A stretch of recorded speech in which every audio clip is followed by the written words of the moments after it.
సౌందర్యలహరి స్తోత్రం నుండి 19వ శ్లోకానికి వారు ప్రవేశించాం. ముఖం బిందుం కృత్వా కుజయుగమథస్తస్య తదధోహరార్థం ధ్యాయేద్యో హరమహిషితే మన్మథ కలాం సద్య సంక్షోభం నయతి వనితాయిత్యతి లఘు త్రిలోకీమప్యాసు భ్రమయతి రవీందుస్తనయుగాం.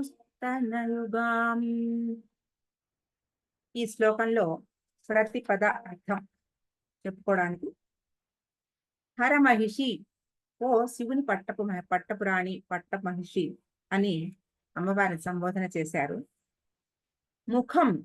ముఖమును బిందుం కృత్వా బిందువుగా చేసి అనగా బిందు స్థానమును ముఖముగా ధ్యానించవలనని అర్థం అన్నమాట. తస్య ఆ ముఖమునకు అధః క్రింది భాగమునందు కుచయుగం కృత్వా స్తనద్వయమును ధ్యానించి తత్ ప్లస్ అధః తదధః ఆ స్తనద్వయమునకు క్రిందుగా హరార్థం కృత్వా హరుని సగభాగమును అనగా హరునిలో సగభాగమును శక్తి కదా, శక్తిని అనగా శక్తి యొక్క సంకేతం ఏంటంటే త్రికోణమును యహ ఏ సాధకుడు ధ్యానించునో సహ ఆ సాధకుడు సద్యః వెనువెంటనే వనితాః కామాసక్తులగు స్త్రీలను సంక్షోభం చిత్త వికారమున నయతి ఇతి పొందించుచున్నాడు. ఈ విషయము అతి స్వల్పం అన్నమాట, స్వల్ప విషయం ఇది.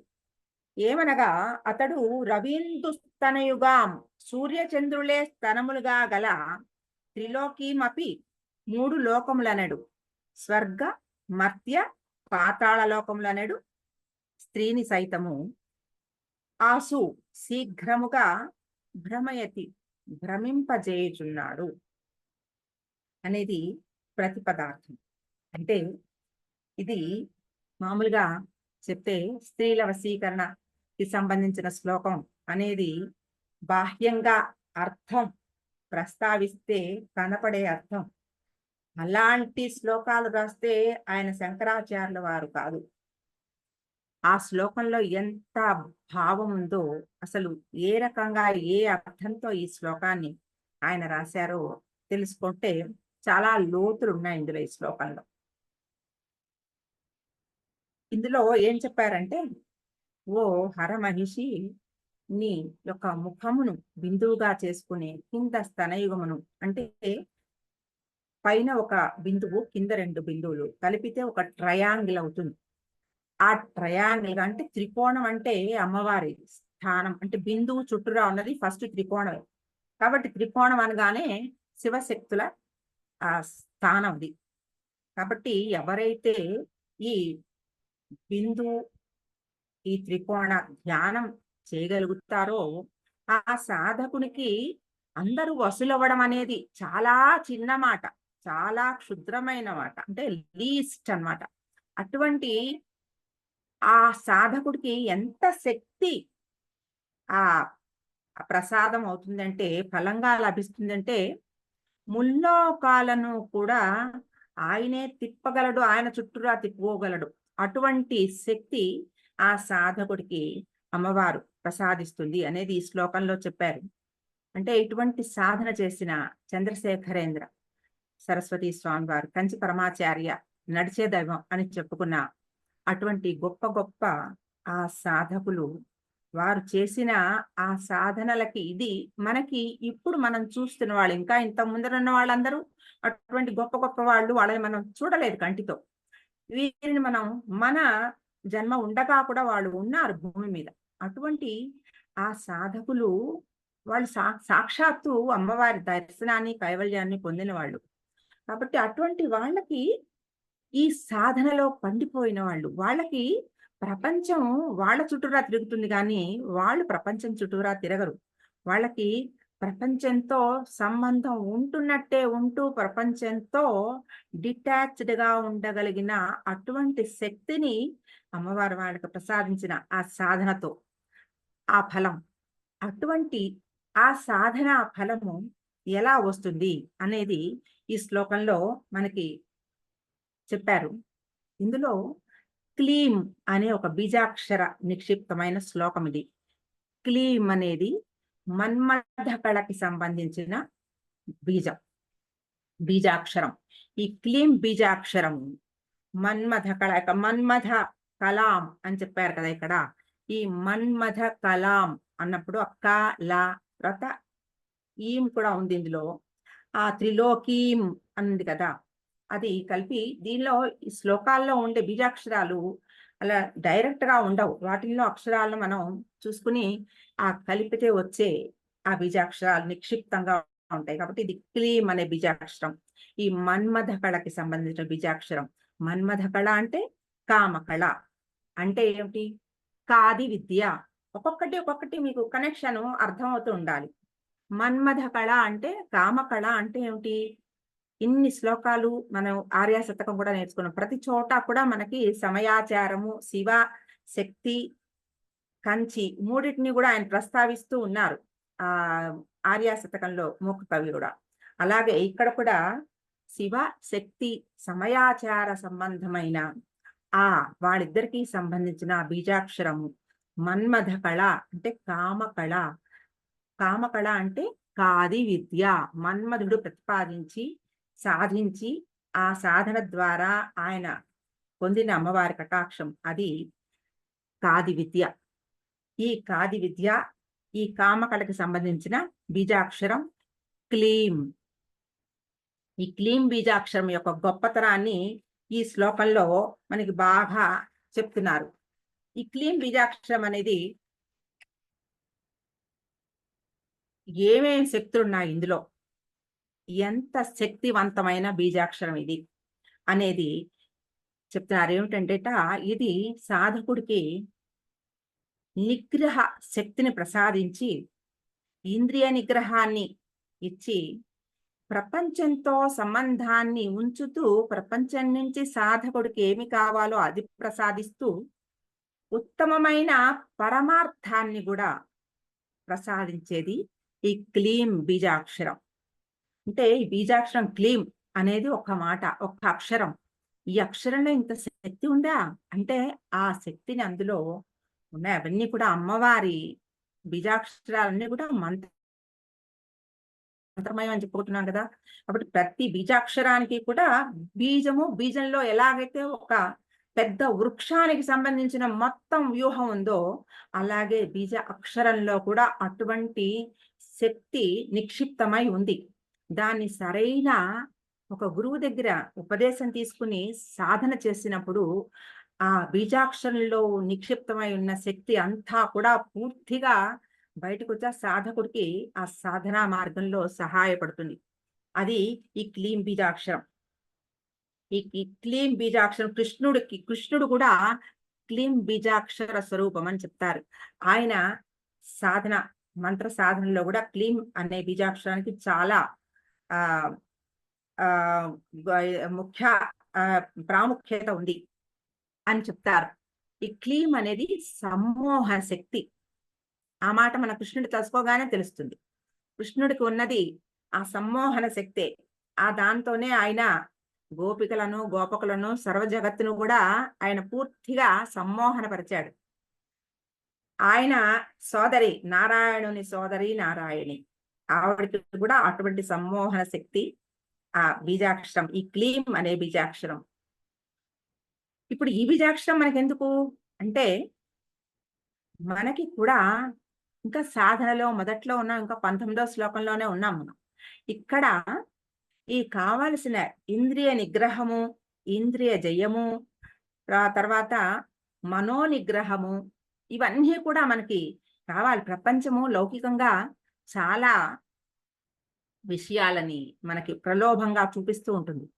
ఆ విషయం ఇవాళ గట్టిగా మనసుకు అనుకుంటా, ఇవాళ ఏమైనా సరే రేపటి నుంచి నేను ఇవి కొనుక్కోకూడదు, అవి కొనుక్కోకూడదు. ముఖ్యంగా చీరలు కొనుక్కోకూడదు అనుకుంటారు. ఎవరో చీరల వాళ్ళ దగ్గరికి ఎవరో ఫ్రెండ్ తీసుకెళ్తారో, వెళ్ళడమో తటేస్తుంది. మీరు ఎప్పుడైతే అది అనుకుంటారో గట్టిగా, నేను తీసుకోనని మీకు ఒక టెస్ట్ వస్తుంది ఖచ్చితంగా. ఎవరో ఇంటికొస్తారు, లేపోతే మీరెక్కడికో ఎవరి కోసం వెళ్ళవలసొస్తుంది. అక్కడ అస్సలు వద్దు అనుకున్న చోట చాలా ఇష్టమైన ఒక రంగో ఏదో అబ్బా! ఎప్పటినుంచో చూస్తున్నాను గదా! సరే వద్దనుకున్నాను కానీ నచ్చింది గదా!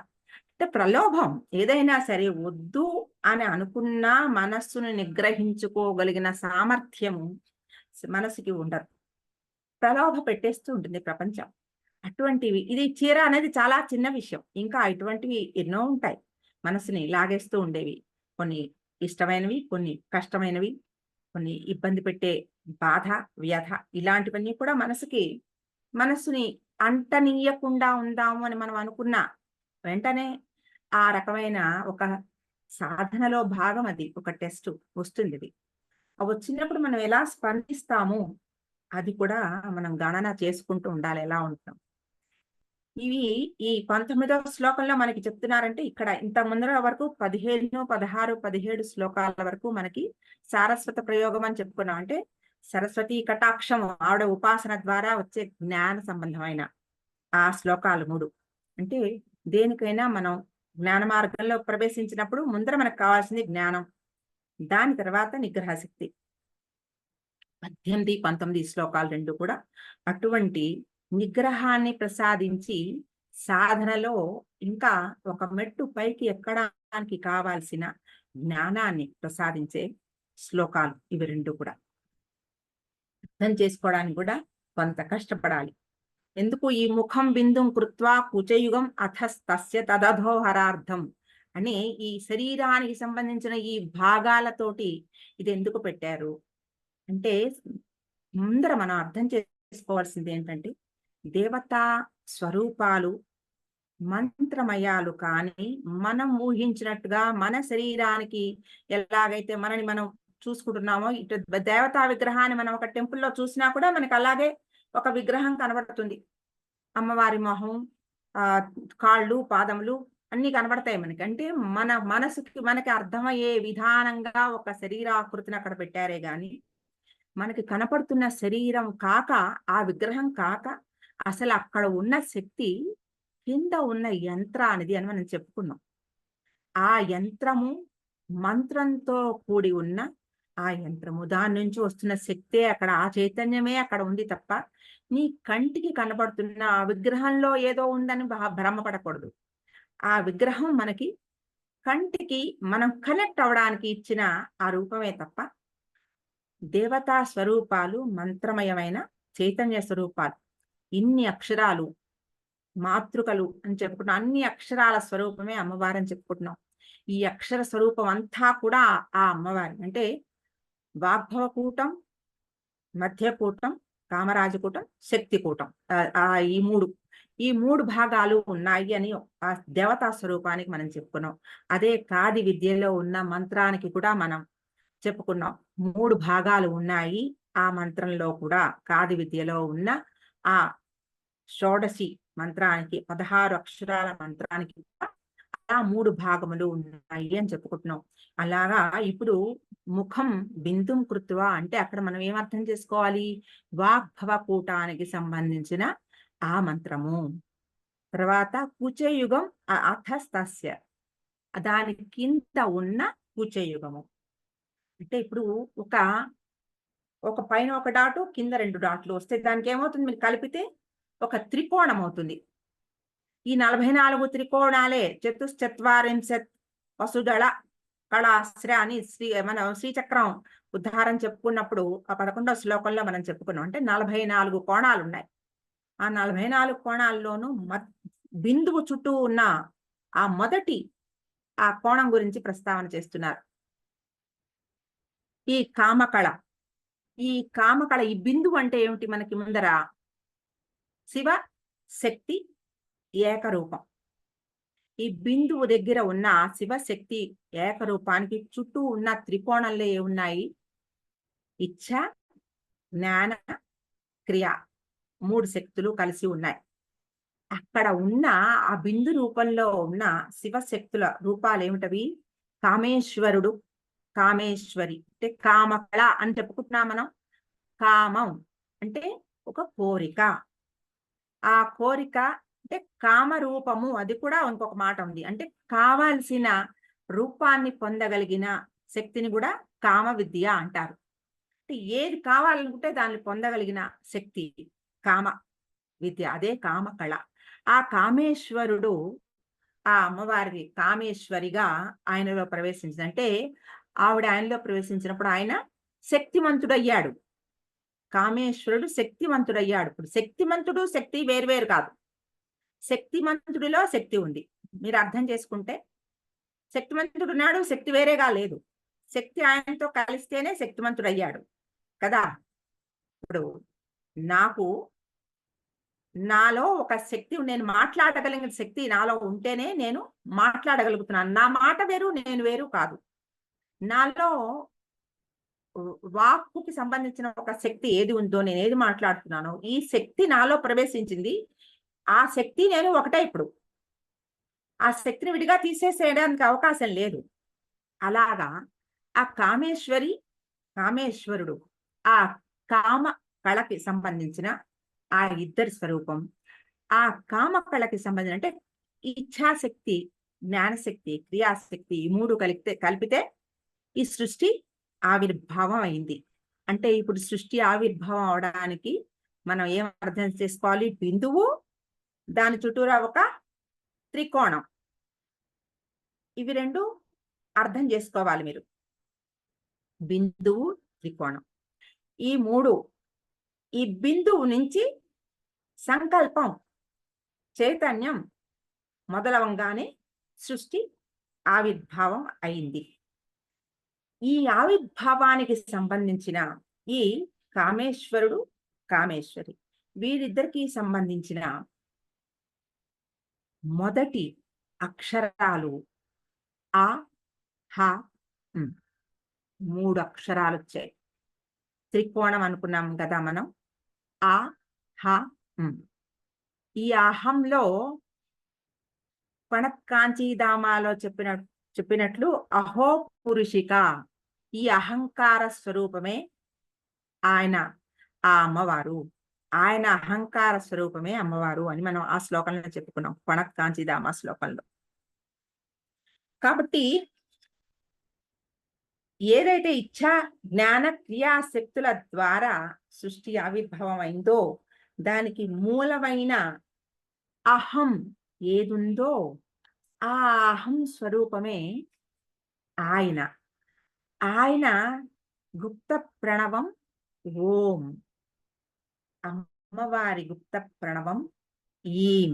ఇప్పుడు అమ్మవారి ప్రణవాల్లో ఏమైనా చెప్తే క్లీం, హ్రీం, శ్రీం అన్నిట్లలో కూడా అమ్మవారి ప్రణవం ఉంటుంది. అర్థమవుతోందా మీకు? ఇప్పుడు కామ కళ అంటే కామ అనే మాటకి ఇప్పుడు మనం ఆయన ఇచ్ఛాశక్తితోటి సృష్టి ఆవిర్భావం అయిందని మనం చెప్పుకున్నాం. ఈ కళ అనే మాటకి 2 అక్షరము అని ఒకటి, చంద్రకళ అని ఒకటి, 2 అక్షరాలు, 2 అర్థాలు ఉన్నాయి, 2 భాగాలు. ఈ చంద్రకళ శరీరంలో మన అంటే మారే తరుగుదల పెరుగుదల కలిగి ఉండే 15 కళలు మనలో కూడా, మన మనసులోను మన శరీరంలో కూడా తరుగుదలని పెరుగుదలని సూచిస్తూ ఉండే ఆ కళలు 15 అయితే, తరగని, చెదరని, చెరగని ఒక సదాకళ, సాదాఖ్య కళ, అమృత కళ, నిత్య కళ, అది షోడశి 16వ స్వరూపం. అది వారిద్దరి తల యందు ఉంటుంది. అది సాదాఖ్య కళ. ఇప్పుడు ఈ కళ అనే దానికి చెదరని, కదలని, అమృతతత్వమైన ఒక కళ. ఇప్పుడు ఈ కామ కళలో మీకు అర్థమైన మాట ఏమిటి అంటే, ఇచ్ఛా జ్ఞాన క్రియాశక్తులతోటి మొదలైన ఈ సృష్టిలో కామేశ్వరి, కామేశ్వరుడుగా ఉన్నవారి ఆ శిరమునందు ప్రకాశిస్తున్న ఆ అంటే సహస్రారమునందు ప్రకాశిస్తున్న ఆ మారని చంద్రకళ ఏది ఉందో అదే ఈ కామకళ. ఈ కామకళ కాల ఈ క్లీం అనే ఒక బీజాక్షరం మనం చెప్పుకున్నాం. ఈ క్లీం బీజాక్షరం తోటి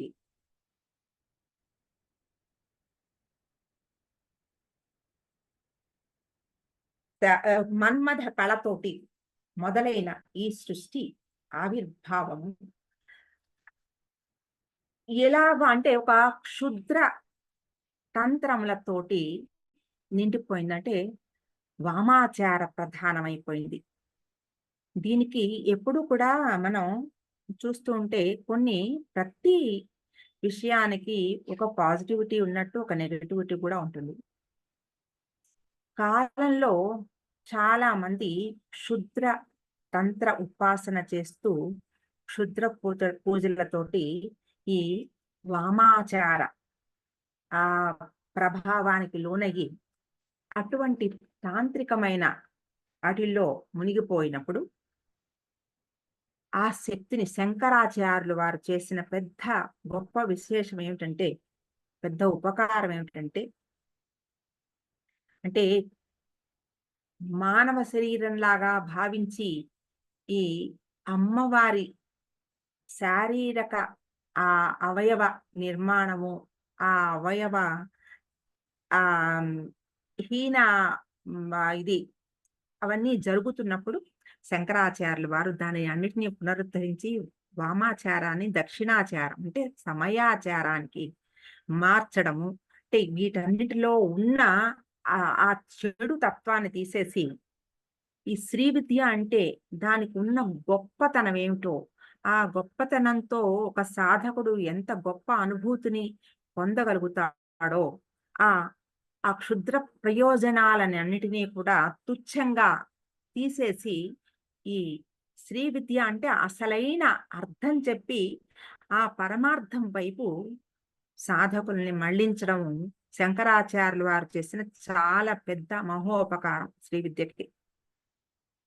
ఇప్పుడు ఈ కుచయుగము తర్వాత ఈ హరార్థము ఇవన్నీ కూడా ఇప్పుడు మనం ఒక అవయవాలుగా కాకుండా మంత్రపరంగా మనం ఇప్పుడు ఎలా భావన చెయ్యాలి అనేది, అది ఎలాంటి శక్తిని ఇస్తుంది అనేది ఇప్పుడు మనం చూద్దాం.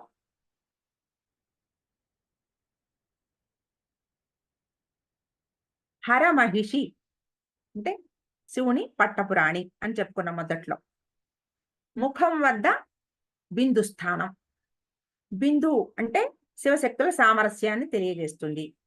దాని కింద 2 బిందువులు.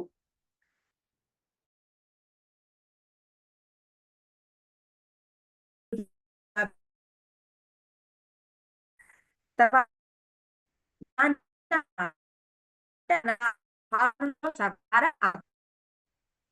శివుడు ఆయనలో సగం అంటే శక్తి. శక్తికి సంబంధించింది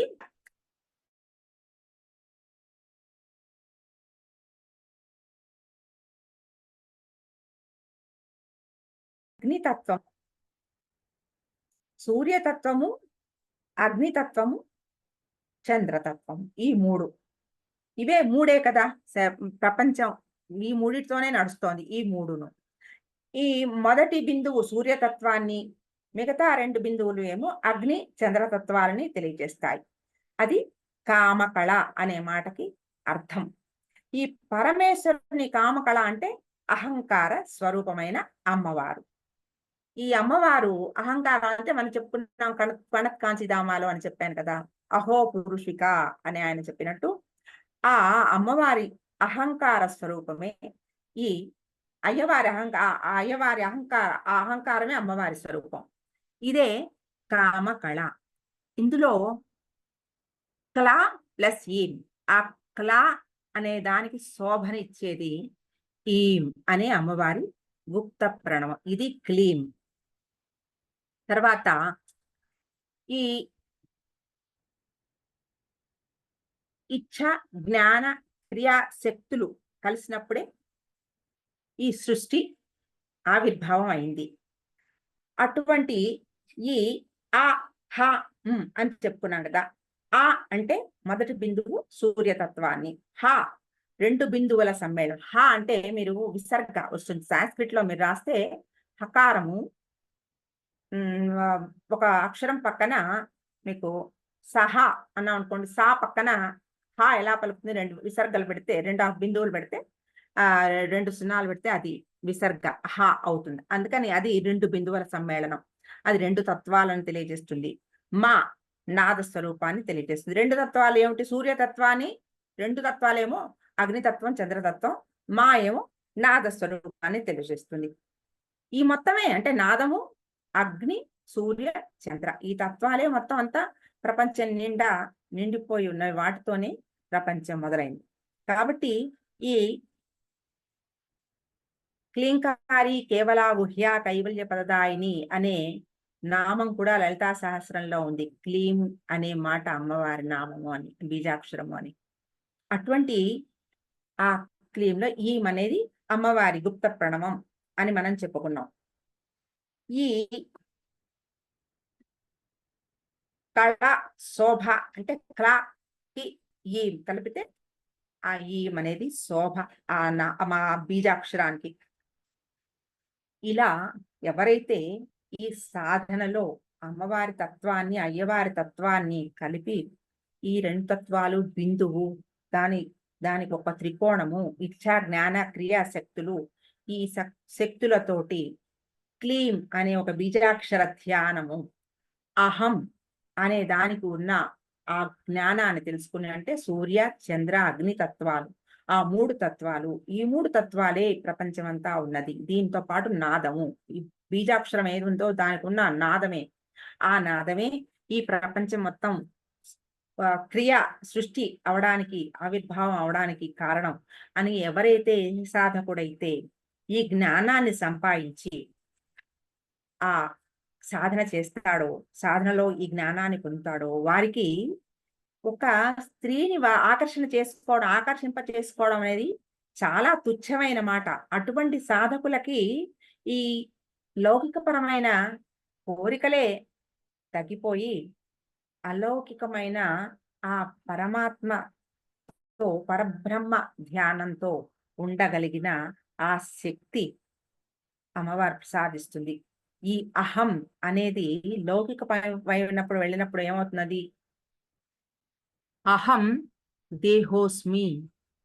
ఆ ధ్యానమే, ఆ ధ్యాసే పరబ్రహ్మ వైపు వెళ్ళినప్పుడు అహం బ్రహ్మాస్మి, నేనే పరబ్రహ్మని. అంటే ఈ ద్వంద్వాతీత స్థితి, నేను శక్తి వేరు కాదు, నేను ఆ శక్తిలో భాగం అనే అంటే కైవల్య పదాన్ని పొందగలిగిన శక్తిని ఈ శ్లోకంలో నిక్షిప్తమై ఉన్న ఈ క్లీం బీజాక్షరం అనేది ప్రసాదిస్తుంది. అంటే ఇంత తెలుసుకుని ఒక క్లీం అనే బీజాక్షర ఉపాసన అంటే దాన్ని మంత్ర ఉపదేశం పొంది ఆ బీజాక్షర ధ్యానం చేసి అంత శక్తిని పొందగలిగిన సాధకులతో పాటు సమంగా అవన్నీ చెయ్యలేని సాధారణమైన సాధకులు అంటే మొదటి మెట్లో ఉన్న మనబోటి వాళ్ళకి కూడా అటువంటి బీజాక్షరాల యొక్క గొప్పతనాన్ని మనకి తెలియజెప్తూ, మనకి తెలియకపోయినా ఒక శ్లోకం ద్వారా శ్లోకాన్ని చదువుతూ ఉన్నప్పుడల్లా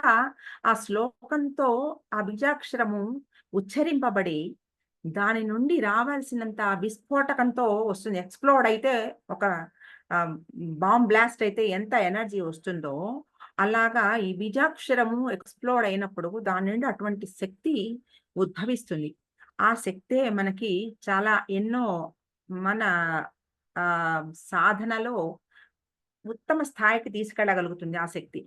అటువంటి ఆ శక్తిని మనకి తెలుసో తెలియకో చేసినా కూడా అటువంటి ఆ జ్ఞానం ఉన్నా లేకపోయినా ఆ బలం ఇచ్చే ఆ మంత్ర అక్షరము ఈ శ్లోకంలో పెట్టి, ఈ శ్లోకం ద్వారా మనకి అటువంటి ఉత్తమ స్థాయిని పొందగలిగిన ఆ శక్తిని శంకరాచార్యుల వారు మనకు ప్రసాదించారు.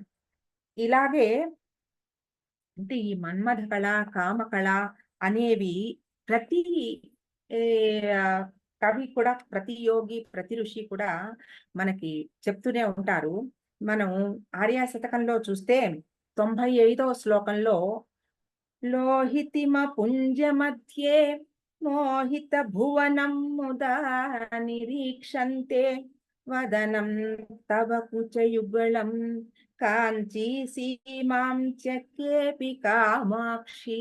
ఇక్కడ హరార్థం ధ్యాయేద్యో హర మహిషి అని చెప్పారే, అట్లా ఇక్కడ కాంచీ సీమాంచ అన్నారు. ఈ కాంచీ సీమాంచ అంటే కటి భాగమే. కుచయుగళం వదనం ముఖం బిందుం కృత్వా కుచయుగ మధస్తస్య తదదో హరార్థం అని ఆయన చెప్పిన విషయాన్ని వదనం తవ కుచయుగళం కాంచీ సీమాంచ అనే ఆ ధ్యానమే. అంటే లోహితి మపుంజ మధ్య, ఇది 18వ శ్లోకంలో అమ్మవారిని అరుణవర్ణంలో ధ్యానం చెప్పారు ఇందులో. అలాగా ఇక్కడ ఆ 18, 19 కలిపిన శ్లోకం లాగా ఈ 95వ శ్లోకంలో ఆ రెండు భావాలు చెప్పేశారు. ఎర్రటి ఆ ఎరుపు వర్ణంతో అమ్మవారిని వదనం కుచేయుగడం కాంచీ సీమాంచ ఎవరైతే ఆ ధ్యానం చేయగలుగుతారో ఆ సాధకుడికి కైవల్యం వెంటనే పొందగలుగుతారనేది ఆ అక్కడ కూడా చెప్పారు. అలాగే ఇక్కడ కూడా మనకి ఈ 18, 19 శ్లోకాలు రెండు కూడా ఇటువంటి ఉత్తమమైన సాధనకి సంబంధించిన ఈ రెండు శ్లోకాలు. ఈ క్లీం అనే ఈ బీజాక్షరం ఈ 19వ శ్లోకంలో నిక్షిప్తం చేసి ఇటువంటి గొప్ప ఆ శక్తిని ఈ శ్లోకంలో పెట్టి మనకి చదువుకోగానే మనం తెలుసుకున్నా తెలుసుకోకపోయినా మనకి అవన్నీ మనకి స్ఫురణకి రాకపోయినా దాని బలం మనకు చేకూర్చేలాగా ఇచ్చిన ఆ అద్భుతమైన ఒక శ్లోకం ఇది. ముఖం బిందుం కృత్వా కుచయుగమథస్తస్య తదథో హరార్థం ధ్యాయేద్యో హర మహిషి తే మన్మథ కలాం ససద్య సంక్షోభం నయతి వనితాయిత్యతి లఘు త్రిలోకీమప్యాసు భ్రమయతి రవీందుస్తనయుగాం.